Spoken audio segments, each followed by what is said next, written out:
Welcome to the Teacher's Pep Rally. If you missed our last episode, we talked about self-awareness with Angie Robinson. Please go back and check it out. And while you're there, please leave us a review. We value you and these conversations. Our guest today is the true example of supporting culture and valuing relationships in a school. She has 14 years experience as a school cafeteria employee in an elementary kitchen and 10 of those years as the manager. She serves students in grades K through 3 with just her and 2 other ladies, where they make food for about 200 kids each day. She shares her funny and often insightful dialogue with elementary students at her school on Twitter. I can't wait for this conversation. Grab your lunch ticket and cafeteria tray. Please welcome to the Teacher's Pep Rally, lunch lady Wendy Garman. Yay! Yay, we finally made it happen, Wendy. Welcome. We made it happen. This is so exciting. Thanks for having me. I really appreciate it. Yeah, we're looking forward to this conversation. We haven't had someone that works in the cafeteria yet, so we have so many things to talk about and ask you. But okay, I hope you guys have questions too, because I'm looking forward to that. Oh, yes, I do. I have to have some knowledge of certain things. Oh no, that have plagued my. Always wondered. Am I going to regret this, Fred? You might. But before we get started, Letitia, tell us about the Happy Happenings, please. Yes. So this season we have launched Happy Happenings, and if you didn't catch our episode last week, this is just a time for us here at TPR to really focus on the good stuff that happens to us and for us throughout the week. An opportunity to just, again, focus in on the good stuff because there's plenty negativity to go around. And so Happy Happenings is, again, a time for us to share. So I will again go first. At some point, it will not be, Fred. You will not be first. I'm trying to give you a break here, buddy. Thank you. So my happy happening for this week is I got an opportunity to support a former teacher colleague.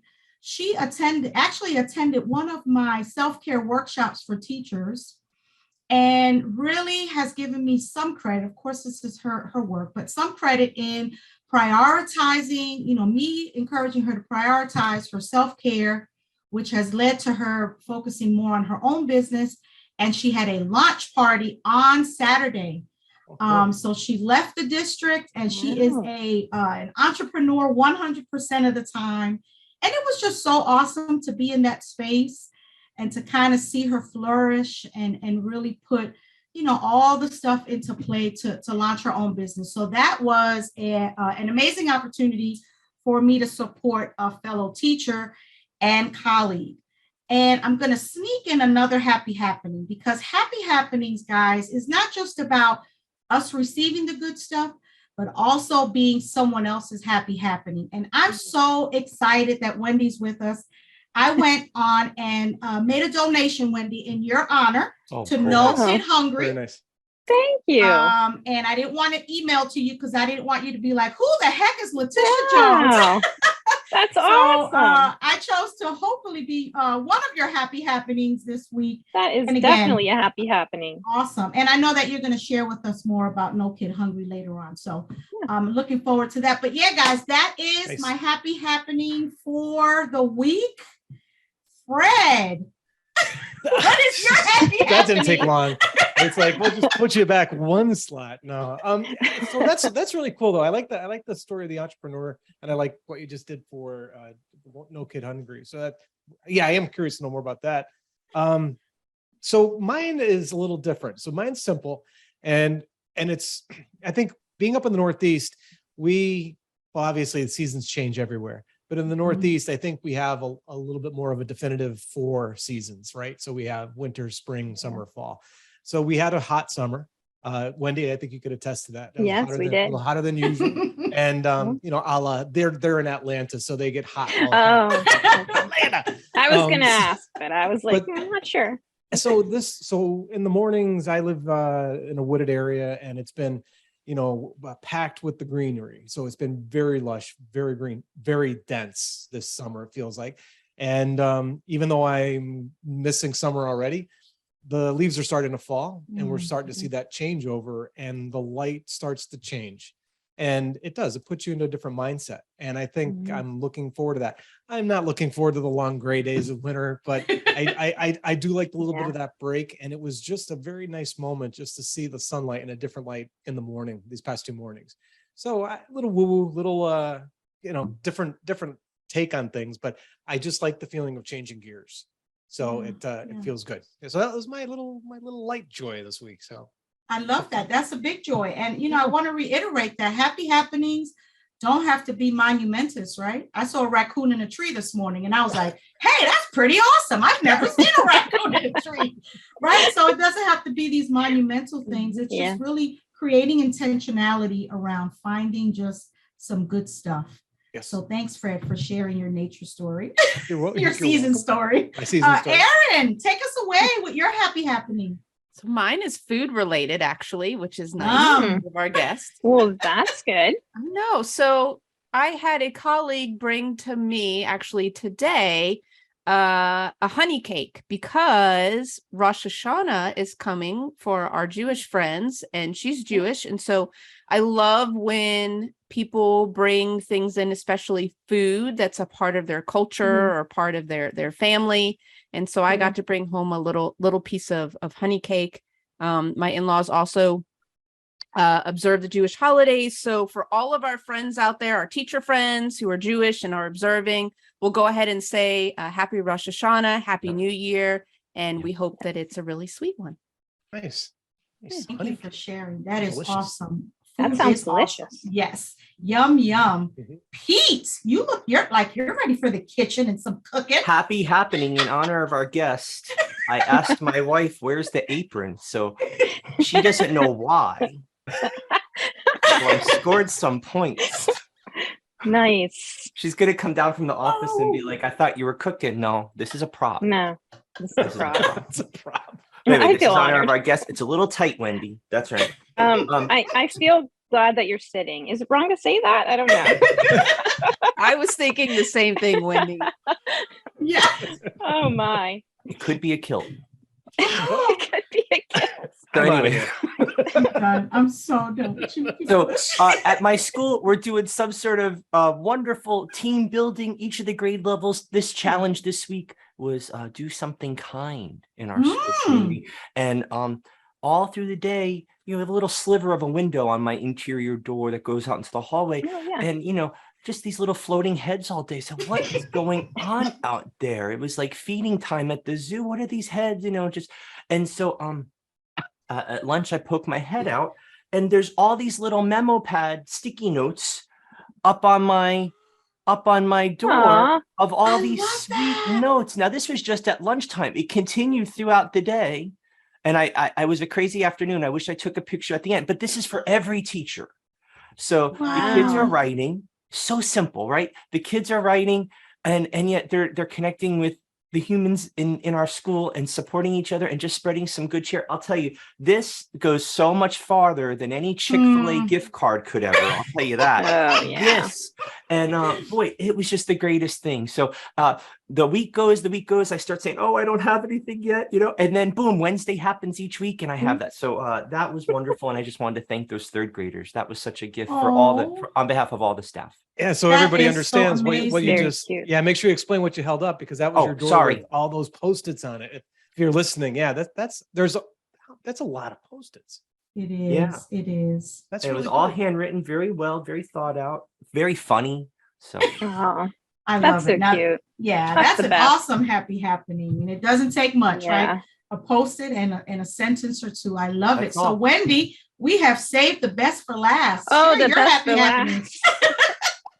Well, once a month I get together with some women from the neighborhood. We have a book club, sort of. And this month we didn't get a chance to read, so we decided to just take it out to a restaurant and have a nice meal and share some laughs. I mean, by the time we left, all of our faces hurt from laughing. It was just like a fun way to spend the Saturday night, catching back up with everybody. Now we're back into the swing of school and back into the swing of our routines. And, we don't have as much time as we did in the summer. So it was just great to see everybody and to laugh. And I feel like a bunch of us, myself included, really needed it, just like like you said, just a little bit of self-care and Yes. getting out and taking care of it. It was great. Yeah, that sounds amazing. Well, thank you for sharing, guys, the happy happening. Again, we want to encourage our TPR family to even share your happy happenings with us on our Facebook page at Teacher Pep Rally. We'd love to hear from you and see all the good stuff happening in your world. Now, Erin, take it away. I'll take it away. So it's interesting that Wendy says that she had a nice time this weekend with some friends laughing, because even though we have just started to get to know each other, you have become a friend to me, because when I'm feeling down or just need a laugh, I mean, Letitia kind of hinted at too, I just get on Twitter and read the scripts, the dialogue between you and the kids. They're great. They're just great. It's so beautiful. My question to you, and I kind of think I know the answer. When people ask what you teach, what do you say? Oh, I definitely teach lunch. Yeah, for sure. I teach lunch. I teach manners, new foods, trying something different, being polite, coming up to me. Like, I encourage them to come up to me and tell me if they liked it, if they didn't like it. I mean, that's where you get some of the best interactions, when they're free to come up to you and treat you like, like a grown up that could make a difference, because I want to be that grown up, so. It's so important too. The more I kind of got into like a deep thought about this whole thing, and I was like, it just as any other part of the day, any other class, it's so important, because especially in the elementary years, it's the first time a lot of kids, if they're buying their lunch, they're on their own. They're having to be independent. They're having to learn to figure out what things are, how to ask for things, interact with you and your staff. And you get to see them every day and probably learn a little bit about them. So I'm curious, since I mentioned that you're posting a lot of this stuff on on Twitter, how or why did it all get started? When did you decide, I need to start posting some of these things that I'm talking about with these kids? Well, I had been blogging. I stayed home with my kids for about 10 years. And when my youngest started kindergarten is when I started working in the kitchen. So that blog naturally turned into, it went from like some day-to-day parenting stuff to like, guess what I'm doing now? And there was some crafting. It was kind of all over the place.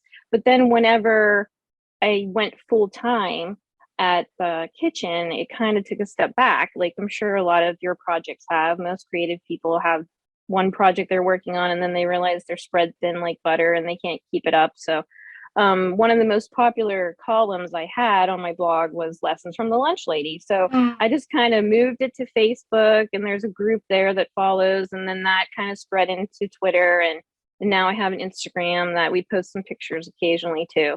So that's kind of how it all happened. It wasn't really like I didn't set out to do it, but everybody likes hearing like the cute little conversations. And I feel like even if you have a kid that age, you can relate. And even if you had a kid that age at one time, you can relate, like it's just universal. Yeah.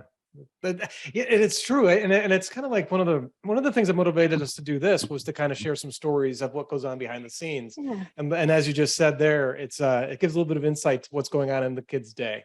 A funny exchange, and we can all appreciate the fact that kids just say funny things. And I'm really surprised by how many parents actually follow. Like oftentimes they try to guess, like, I think I knew who that was. They try to guess, and it's really kind of cute. It's just it's fun because then you're kind of like your happy happenings. I think you start to focus on, I got to find something good, or I need to focus on some of the better things. And so instead of being flustered by the day or rushing here and rushing there, I'm always kind of absorbing the conversations, like listening to like the little things. It helps me. It makes things so much more fun. That's cool.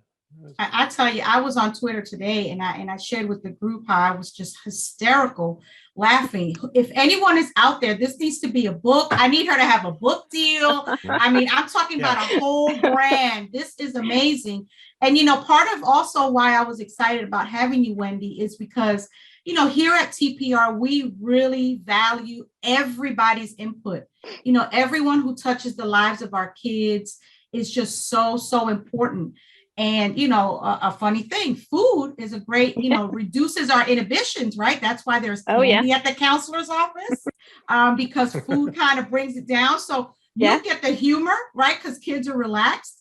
you get the humor, but you know, you also can be the first kind of first responder sometimes, you know, if a kid is off or different. Have you had any situations where, you know, because your relationships are so strong with the kids, where you've been able to maybe notice something that was a little bit more even concerning to you?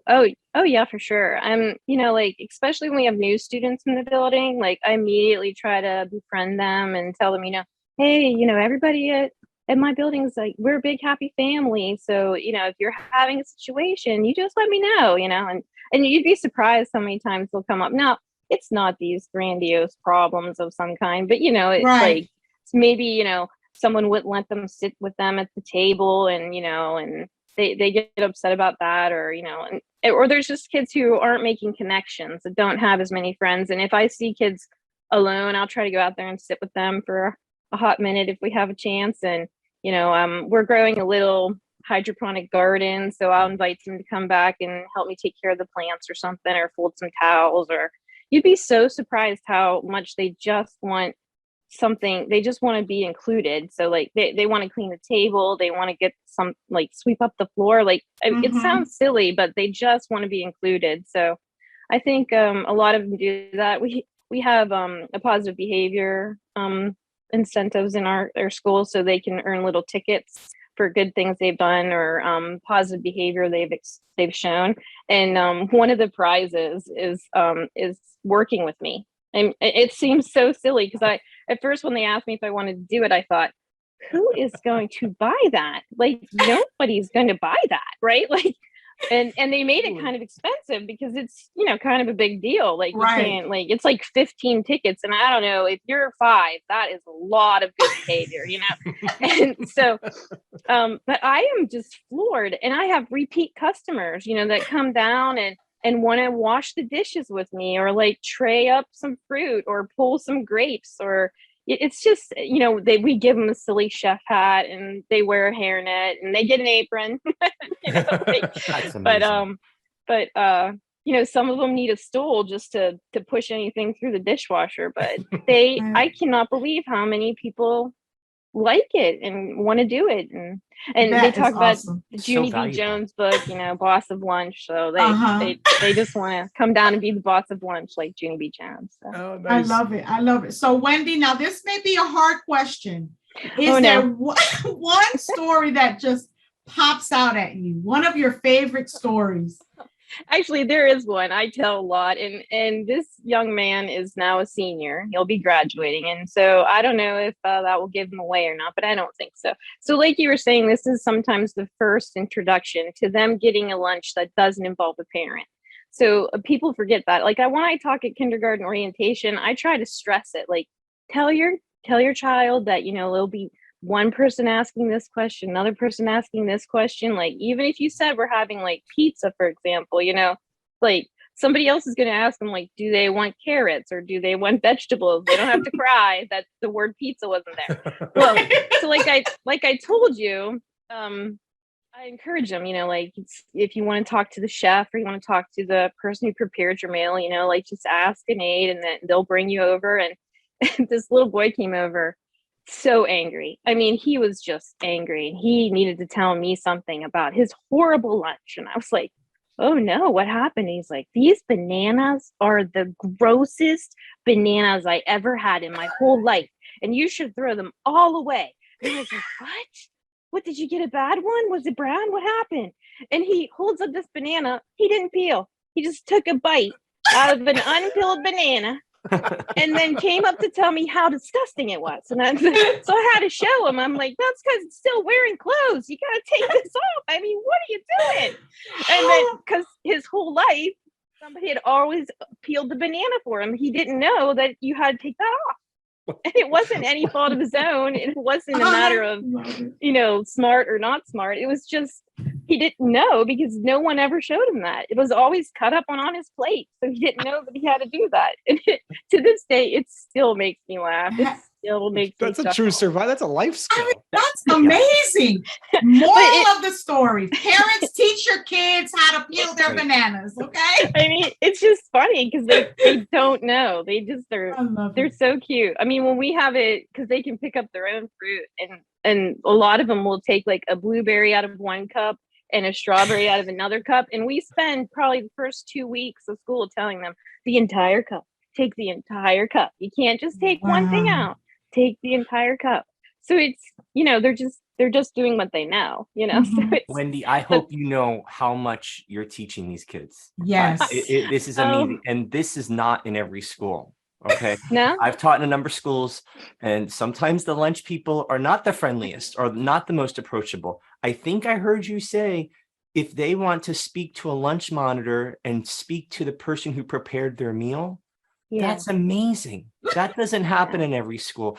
And I love the human connection, because a problem that I see in Yes. some schools is the waste, and how Oh, kids have no respect for the cycle of everything that food goes through to get to on that tray in front of them. And what I see being thrown away day after day blows my mind. And I Yeah. think that's such a solution right there, is to have a connection with the people that are preparing it for you. I love Yeah. how you're getting them to clean up and everything. And it's Yeah. just the interaction. I think that's a subject. Elementary schools Yeah. usually don't have home ec and anything like that. And I know it's been kind of fading away in the higher levels. Mm, It's so valuable. These are basic life skills. And I know a lot of my kids, the lunchroom's been pretty wild, because we're seeing some remnants of COVID. Really, there hasn't no, been yeah. interaction. And to sit at a table, enjoy a Mhm. meal, and act rationally with the people Yeah. around you, and to eat your food in the time that you have, it's huge. So I just Yeah. want to thank you. It's And a life skill. I hope you know what Mhm. you're doing, because that's amazing. Yeah. COVID was rough for us, but we still had service in the cafeteria, but everybody was facing one direction. So there wasn't, I still feel like, there's so much where they have to pay attention and they need to be facing forward, that it's just, like you said, a life skill to be able to sit and eat with They people, to need not the touch what interaction. they have, to not let them touch what you have, to give yourself the proper amount of space in between. It is definitely a skill that you need to learn to function as you grow. So, because I'm, at the higher levels of education, so I don't get to see this event like you all do. I've experienced it in many ways, Yes. but the one thing is, like, so what, just, I'm kind of curious then, when we did come back into this more normal phase, Yeah. was there a reorientation of the kids in the lunchroom, or did you just expect them to kind of go right back into it?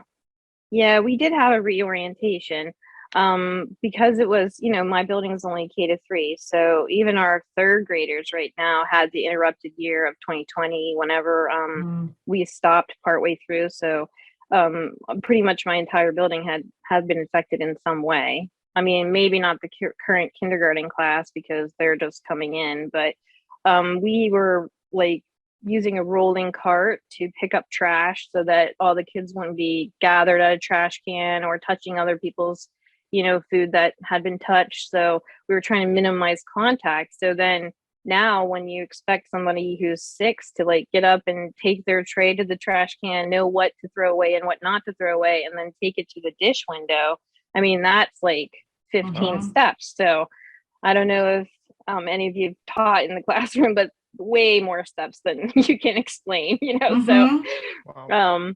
So I've been putting down stop signs and lines for people to follow, and we've been trying to explain that the spoon is something that Miss Wendy would like to wash. Please stop throwing it away. So, we put out little bins for those, so they're catching on. It takes a while, to know what you should throw away and what you should bring to the window. It takes a while. So in other words, like, the third graders are basically like the kindergarten kids in a way. Yeah, I mean, they have Yeah. at least done it a little bit, but it's been so long ago that people don't remember. You have to just get back into the swing of things.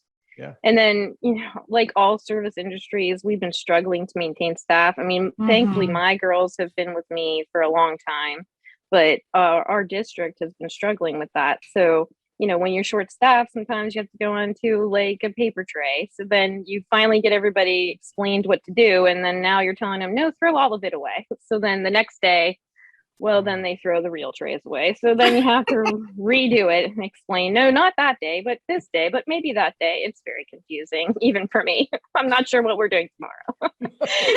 I really want to piggyback off of what Pete said about this life skills. And I because Pete, it reminded me of a time I was at this big meeting with a bunch of business owners. And one of the biggest complaints that they had was that the new generation of employees do not know how to clean the break area for staff. They leave things everywhere. And it just made me think they needed Miss Wendy. That was the problem. They didn't have Miss Wendy. We got to clean up after ourselves. Yeah, I mean, but just piggybacking on what Pete said, these are really critical life skills. Yeah, Really I feel like a critical. lot of the programs that I have or that we started really developed out of the kids asking questions. So I always tell them, you know, there's no question that you can't ask. So I had a bunch of fresh pineapples we were going to cut up, and a kindergartner asked me what I was doing with all the cactuses. And it took me a while to understand what he was talking about. I'm like, these are pineapples, you know, SpongeBob's house. Surely you've seen a pineapple, right? And so then we decided, I approached the PTO, our parent organization, and asked them if I took a fresh fruit or vegetable to every class in my building, like at least twice a year, would they help me pay for the produce? You know, and they were like all for it. So we try like rainbow carrots. Like, I don't know if you've ever seen a kindergartner see a purple carrot before, but that is something that's mind exciting. blowing. That is awesome. We brought, like, I brought in pickles and cucumbers and explained how a cucumber turns into a pickle. And that was like, they thought I was joking. We did we do sweet peppers. Like, we in first grade we try to explain the difference between like a spicy pepper and a sweet pepper. So like, I'll have a red bell pepper and they're like, nope, I'm not eating that. No, no. And I'm like, this is not spicy. And they're like, you're lying, you know. Like, we've done kale chips with third grade. I've done star fruit and pomegranates. One time in second grade, I took a pomegranate, a really ripe pomegranate, and I rolled it on the desk so that all the hairs inside would burst. And then I stuck a straw in it, and I was like, this is a real juice box. And then I had parents saying, what do you make into a juice box? Because we have to buy some. So it's actually a really fun program. Like, That's amazing. I'm so happy that our PTO helps me provide it. They help me get the little hydroponic garden that we have in the kitchen that the kids are watching tomatoes and lettuce grow. And this year we decided to adopt a cow. Wait, you adopted a cow? Oh my gosh. It's just virtual, but it's through the Dairy Council, and they do this program every year. It's mostly designed for, I actually think, classroom teacher, because whenever it's like, how many students are in your class, I put like 235, and they didn't even question it. So I feel like it might not have been geared to me, but every couple of weeks they send you information. So next week, at the first week of October, we're supposed to get the name of our calf. So we're going to have this big thing on our wall with the name of our calf, and hopefully even have a picture.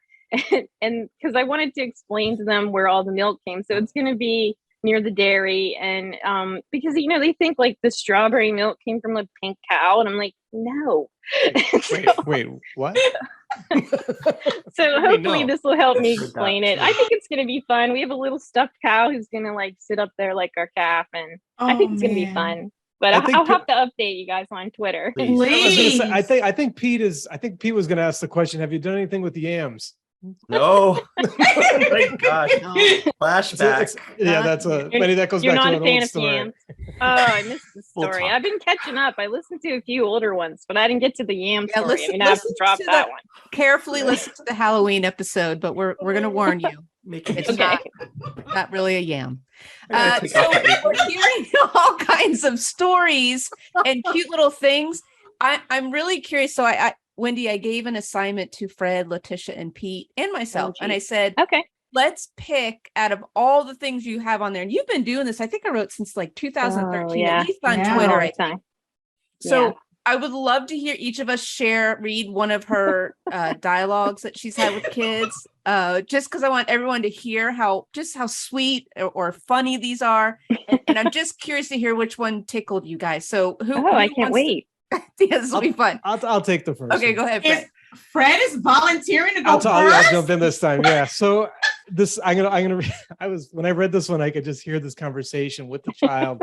This is the kind of kid that finds fault in adults because he thinks that they're using inaccurate phrases.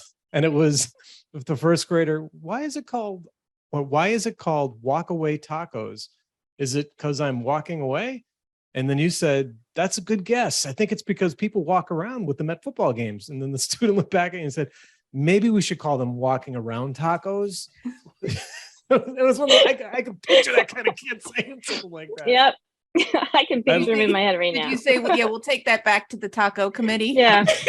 Yep. We'll see what we can do. We'll add a few And I more love the words. picture that was with it too. So You're like, That's Roger awesome. that. I'll go next. So the one that got me was the kindergartner says to you, I'll have the chicken cheetah. And oh, I think a coworker says the quesadilla, and the student says, yep. Chicken cheetah. Hard to say that word. It is hard. Love It's kids. hard.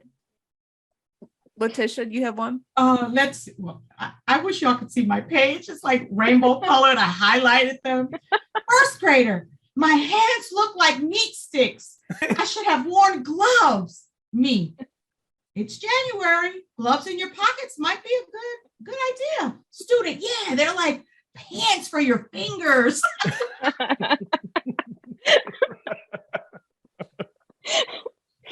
Oh God, the I'll innocent. never look at gloves the same. Yeah, no. No. We had a third grader say, what is this? And you reply, sliced pears with blueberries. And the student says, I feel like I'm at a wedding.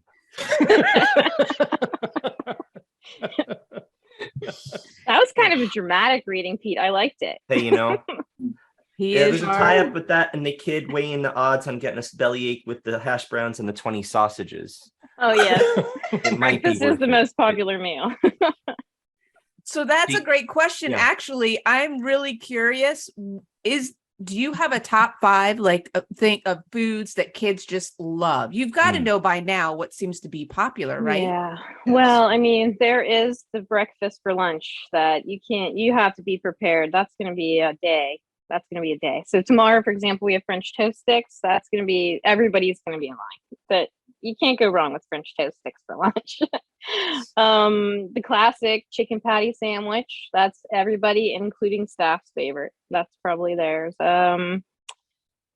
Pizza, good old pizza. I mean, anything chicken really comes in the top 2. It doesn't have to be a patty. Like today we had nuggets, and that's a hard one to beat. So, and then, the classics, cheeseburger and anything sandwichy, and, I think,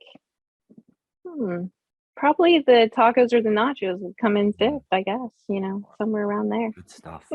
But I love how you're introducing the vegetables and you're making it fun. Even that one comment with the Brussels sprouts, but you said, hey, look at anything is good with bacon. Yeah. If you like bacon, make everything better. That's good. I don't think I ever had Brussels sprouts on a lunch line though. It sounds like it's changed. Has it become more and more, I guess, Well, diverse? there are a lot of requirements now. You have to have, dark greens, and, only have so many starchies. It can't be like fries every day. I think maybe whenever some of us were in school, there was a lot of French fries and stuff like that. Tater So tots. yeah, there's a lot more requirements. There's orange requirements and red requirements. You have to meet all the standards for that weekly. It doesn't have to be every day, but it does have to be weekly. So we're trying to introduce them into some new things. And then like some of the stuff, like I said, that we try off the line, like I'll ask the kids, well, if we had it, would you eat it? Roasted chickpeas. That was an interesting one we tried. Put a little of that ranch, dried ranch on top when we roasted them. Some of the kids really, really liked them. I try to sell it as like kind of tastes like popcorn. But you'd be surprised how many of them like the kale chips. I was surprised. That one was really kind of cool. I do those, the more complicated ones with the older grades, So. So I'm wondering, with all these different interactions, are there some things that you think us just as humans, as educators, as parents, that we need to understand about kids that you kind of feel like you've kind of learned just from all of this?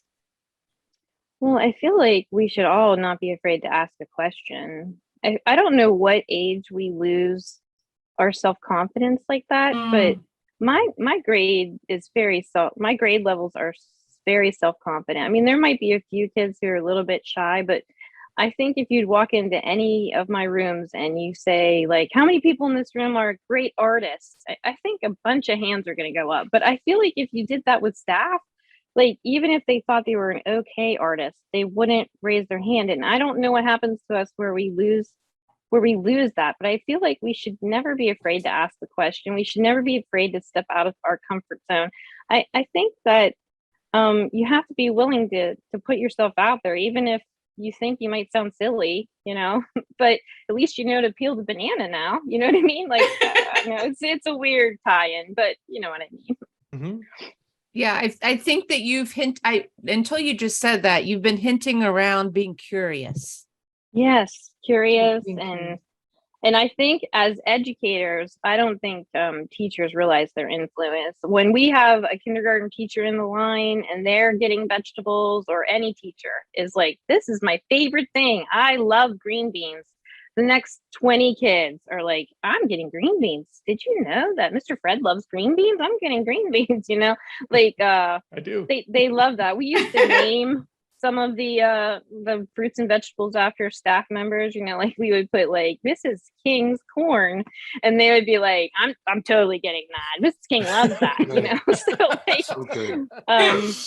So like if you're there, if you're in the line, if you see, if you come down during lunch, even if it's to get your own lunch, just have one positive comment, and it's gonna change. Maybe somebody who wouldn't have tried it is going to try it because of you. And I even let them take just a little bit. Like, if you want to try one green bean, I'll put one green bean on your tray. You just want to try one, you're going to have a sticker. That goes back to, we mentioned this once before. And I think we were referring to a Duncan Wardle conference talk, a TED talk even he has. And he asks a very similar question about when we get convinced that we're not creative. So it's really similar to what you're saying there, is when do we get convinced that we can't be playful, or as Aaron just said, when do we get convinced we can't be curious? I don't know if it's Letitia, I don't know if that's a genetic, or not a genetic thing, but a developmental stage that gets, filtered through or whatever. But I think it's an important thing that you keep, but it's awfully challenging. Yeah. And Fred, I would even venture to say that a good bulk of that is tribal language. Right. And what I mean is the language around you, right? Mm-hmm. Boys are not as talkative or verbal as girls. Girls are not as good in math and science than boys. That's tribal language. So we actually convince people, but so much research is showing that it's actually the complete opposite now, that boys are actually more emotional than girls when they do studies with babies. So I think a lot of this loss is tribal language. What we hear around us impacts our behavior. And then, that builds until they actually talk it out of you. Right. Yeah. Right. Wendy, the other thing is, since you are so involved in making sure that your kids at your school are being well fed and they're having opportunities to be curious and learn about different types of fruits and vegetables and try new things. I had noticed that you had put something on your Twitter account that supports the nonprofit group, No Kid Hungry. Can you share a little bit about that and how people can get involved if they'd like to? Well, No Kid Hungry has a great website, so I would jump right on there. Their Twitter account is awesome too. I mean, they share facts. Like, I think they had on there today about 1 in 8 kids in the United States is food insecure, which it's really sad, especially when you think that number is coming down. Like, this is the best number we've had in a while, and they're attributing that to a lot of the pandemic measures that they put into place with free meals for all, breakfast and lunch, and that ended in July. So my state of Pennsylvania has reissued breakfast, so that's going to go back to free in October. But No Kid Hungry, they offer grants for organizations like mine, or anybody who's really interested in teaching kids gardening, or there's fundraisers. So if your school wants to get involved in a fundraiser that supports them, and then the money that goes back is that, they use to help develop policies and put forth efforts to stop food insecurity. In my building, I mean, we do a backpack program where the kids who qualify for free and reduced lunch can take a backpack home on the weekends, and they just get a number and they pick up that backpack and they take it with them, and then they bring it back and it gets refilled. But it's funded through grants and through some donations in our community. But yeah, I feel like if anybody's interested in finding out more about how to help make sure kids get the food that they need, they should check out No Kid Hungry. Absolutely. Yeah. Thank you for sharing that. Awesome. Yeah, there's a lot of really great resources on here. I just noticed the one about the digital champions that kind of resonated with me here a little bit. I'd like to check that out. Yeah, definitely check out the website, No Kid Hungry, because they do have a lot of great stuff on there. So Wendy, we're curious. This is the other thing we started about a year ago, and it's one of my favorite times during the conversation. And that is, there a teacher, a mentor, a coach, someone, that made you this amazing person that you are today that you'd like to share with us or shout out? I mean, I had undiagnosed ADHD whenever I was in school, so I was kind of all over the place. But there was an 8th grade English teacher who, I mean, I have sort of like a little knack for words, and he kind of noticed that. And he was a very unique individual. He's now in his 80s. He has a bunch of books out. His name was Mr. Leonard, and or Mr. LaPlaca. His name's Len LaPlaca. And he if he was losing your attention in class, he would just randomly say like a riddle, and you would have to repeat it, almost like a tongue twister. And I'm 50 years old now, and I still randomly have them pop into my head. It's so strange. Like he used to say, good, better, best, never let it rest till your good becomes your better and your better becomes your best. Wow.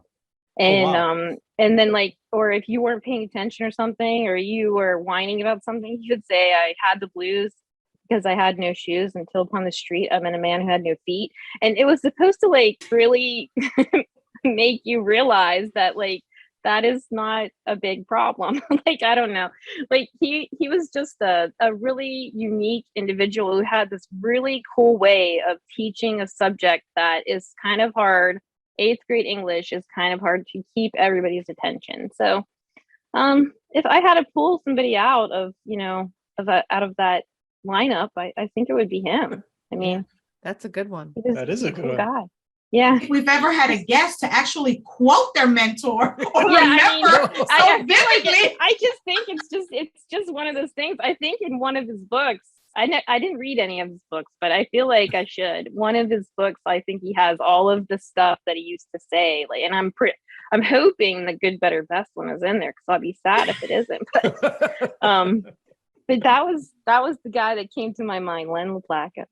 Yeah, it just goes to show you, every time I listen to, I mean, teachers make a difference. Kids are watching, you just never know the connections, the memories that you're making. And I think you're doing that in the lunchroom.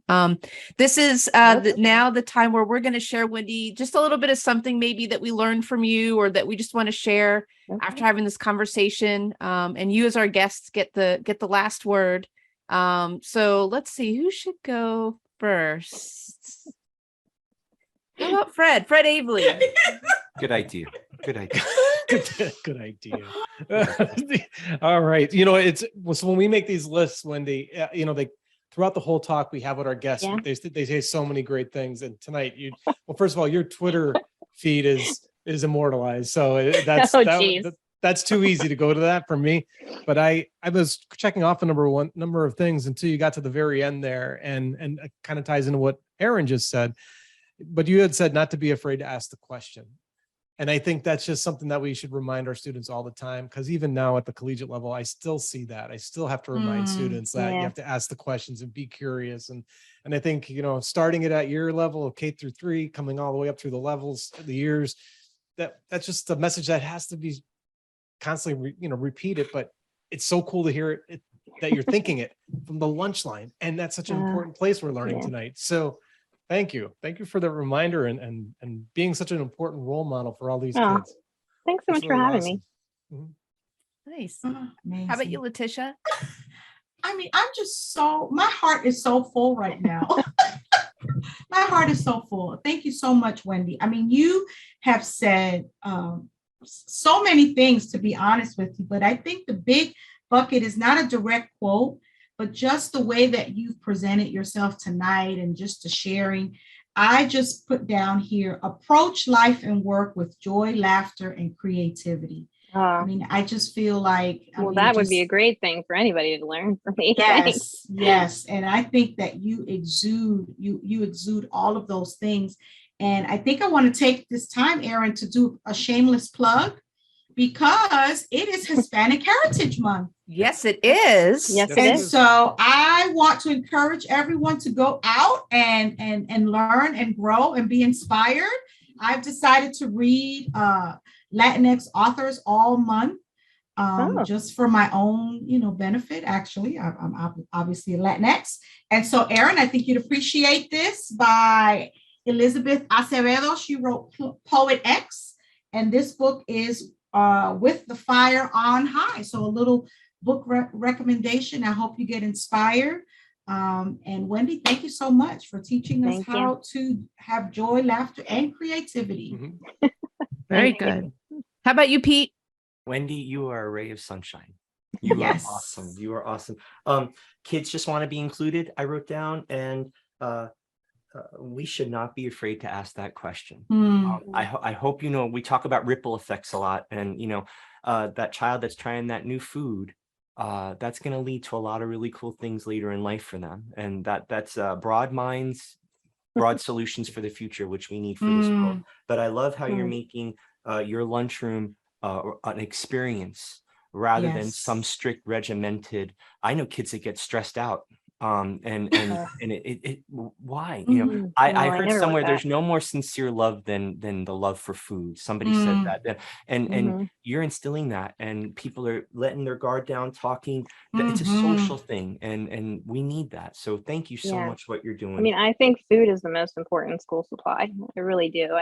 I think that hungry kids can't learn. So we have to make sure that the lunchroom is not a place they're afraid to be. That's for sure. Exactly. Like somewhere they feel comfortable 100%. Yeah. All the time. Thank you. I love it. Keep it up. Yeah, it's awesome. And, I don't really have any kind of direct quote or anything either. The thing that I kept thinking about is, again, that everyone in the building plays a part. And as adults, the interactions that we're having with the students, no matter what age they are, is just so important.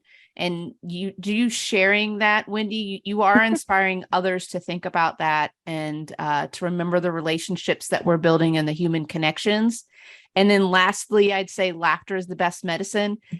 I knew when we got on with you, we'd be having some good times and laughing. And that's what you post, a lot of it is it's just the sweet innocence and just the kind of little moments. You really are like just kind of taking in each moment. So I'm so happy that you came on here. Thank you so much.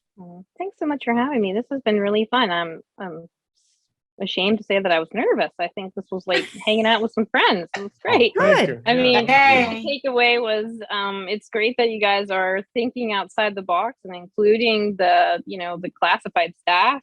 They play a big role in the day-to-day, and I think it's great that you're including us.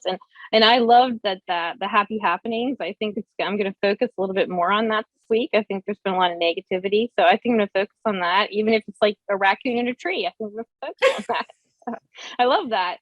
Good deal. Thank Good. you. That's what we're doing it. Letitia wants us to model some best practices. So Wendy, since we've talked so much about the things you post, where can people find you if they want to see what you're posting? Well, it's Lessons from the Lunch Lady on Facebook. It's lunch lessons on both Instagram and Twitter. I do have 2 books, but they're not related to lunches. That's okay. Lunch You can share it. Those are on Amazon. They're young adult books. One's called No Regrets, and the other one is called A Distant Storm. And Very cool. I wrote that before I was full time. So if anybody wants to pick those up, but that's where you can find me. The Instagram is more like some of our food and some of our silly hats and birthday baskets. We sing to the kids on their birthday, and other silly things. So if you like that kind of stuff, that's where I'll be. We do. All right. We do. All right. And Yes. Pete, where can everyone find us? And Wendy's right. Classified staff, you are the bones to the school. You are the Yes. structure that everything else is built around Thank it. you. So we need you. Hey, wherever you listen to us, leave us a review tonight. Gosh, that would be so helpful. We have a new Instagram account. Join our Facebook group. Our website is teacherpeprally.com. And this episode will also be on YouTube. Awesome. Well, And make sure to watch, because Wendy, I can't wait to hear what your adopted calf's name is. At Yes. the Oh, school. I know. I can't wait to get it. I'm so Please let excited us about know. this ridiculously virtual cow. I don't know what's happening. It'll be But- utterly awesome. Oh, yeah. She went there. She went Thanks. there. I went there. Oh.